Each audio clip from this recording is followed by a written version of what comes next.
지난 주간에 우리 인터내셔널 처치의 에어컨이 멈췄습니다. 우리 교회가 교육관을 이제 구입하면서 하나님 앞에 11조로 우리 외국인들을 위해서, 이민자들을 위해서 우리가 공간을 제공하자 했는데, 이렇게 오늘같이 이 모임들이 아주 활성화되고 또 잘 모이는 것이 얼마나 기쁨인지 모르겠습니다. 이슬람을 국교로 하는 나라에서 모인 기독교인들이 모여서 지금 예배 공동체를 이루고 있습니다. 이들이 받는 핍박은 상상을 초월합니다. 집에서 쫓겨나고 가문에서 이름이 제명됩니다.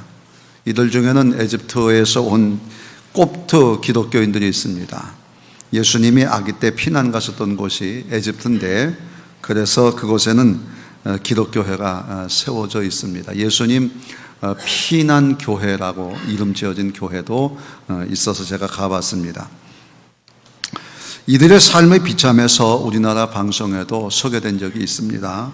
제가 27년 전에 그 에집트를 갔을 때 지나다 보니까 작은 집들이 있어요. 그게 뭐냐 그러니까 무덤이라 그러더라고요.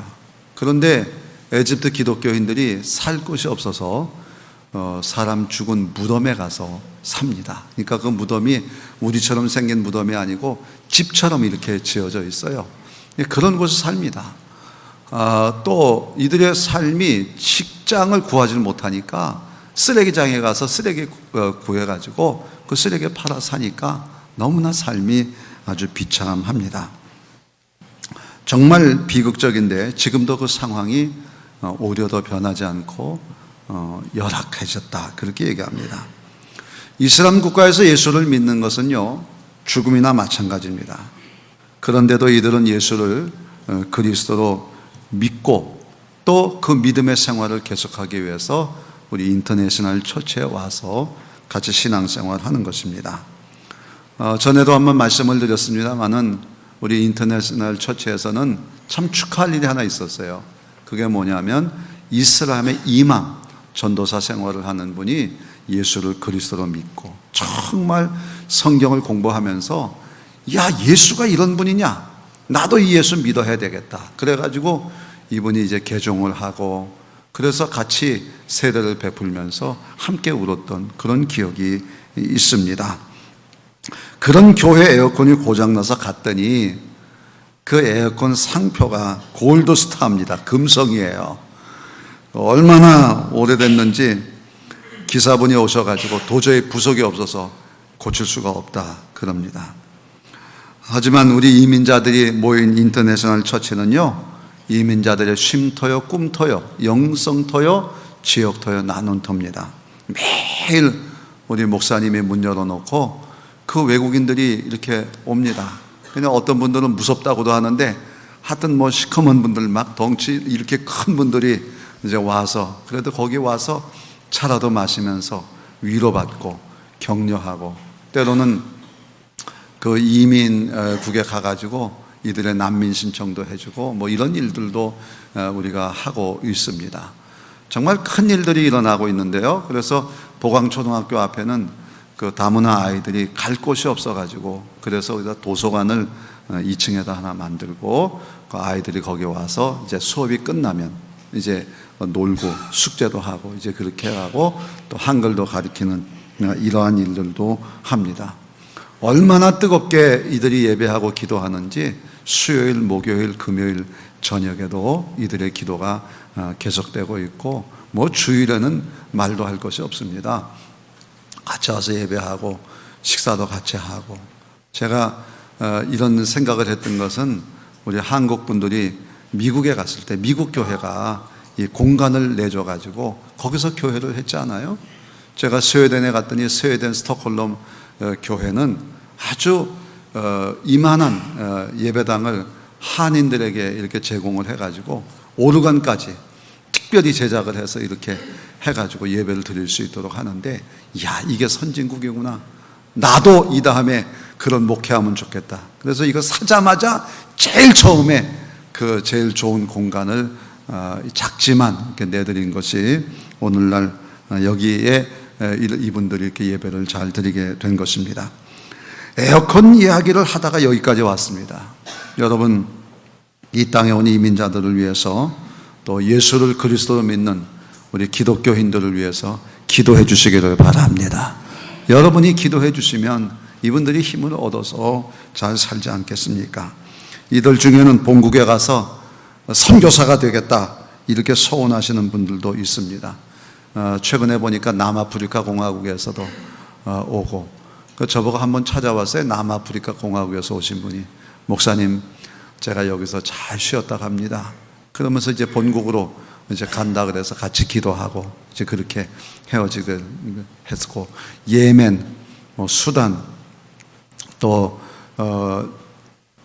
잠비아 이런 여러 나라들인데 제가 이름을 다 기억 못하겠습니다만은, 여러분 인터내셔널 처치를 통해서 정말 이들이 복음을 받고 정말 이 복음 안에서 승리하도록 기도하면 하나님이 크게 역사하실 줄로 믿습니다. 이 인터내셔널 처치의 고장난 에어컨이 금성인데 딱 생각이 떠오르는 게 금성, 그러니까 그 광고 카피가 생각이 나잖아요. 순간의 선택은 평생을 좌우한다. 내가 이번 주일 설교 제목을 이걸 정해야 되겠다, 네, 그런 생각을 했습니다. 신앙은 선택입니다. 선택을 어떻게 하느냐에 따라서 그 평생이 달라지는 거예요. 오늘 성경에도 보면 에스더라는 왕비의 선택으로 그 민족이 사는 역사가 나옵니다. 페르시아 왕비가 된 에스더는 히브리인입니다. 다들 무시하는 히브리인 나그네입니다. 나그네예요. 이민자입니다.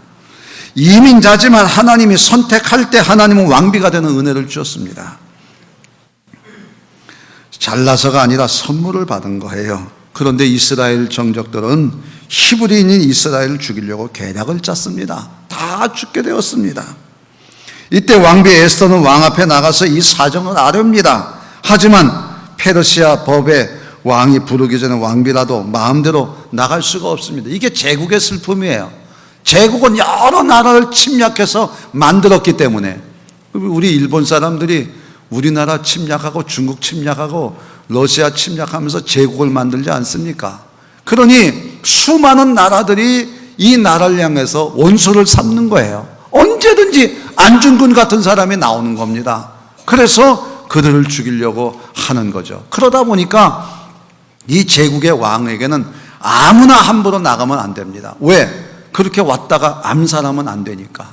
그래서 왕비라고 할지라도 부르지 않았는데 가면 죽임을 당하는 것입니다. 이게 제국의 왕입니다.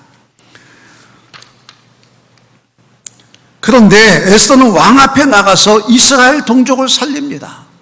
원수를 죽게 하고 히브리인들이 살아나는 겁니다.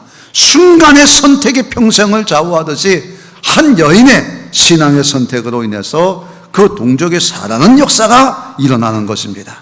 우리도 에스더의 길을 갈 것을 성경이 명령하고 있습니다. 이런 일들은 우리에게도 일어나고 있습니다. 여러분 어떻게 신앙을 선택하시겠습니까? 두 가지를 말씀드리겠습니다. 첫째, 12절에서 14절입니다. 자기를 비우고 십자가를 지는 선택입니다. 한번 따라 하실까요? 자기를 비우고 십자가를 지는 선택입니다. 자, 12절에서 14절 말씀을 우리 한 목소리로 크게 읽고 아멘 하겠습니다. 시작. 그가 에스더의 말을 모르드게에게 전하니 모르드게가 그를 시켜 에스더에게 회답하되 너는 왕궁에 있으니 모든 유대인 중에 홀로 목숨을 건지리라 생각하지 말라. 이때에 내가 만일 잠잠하여 말이 없으면 유다인은 다른 데로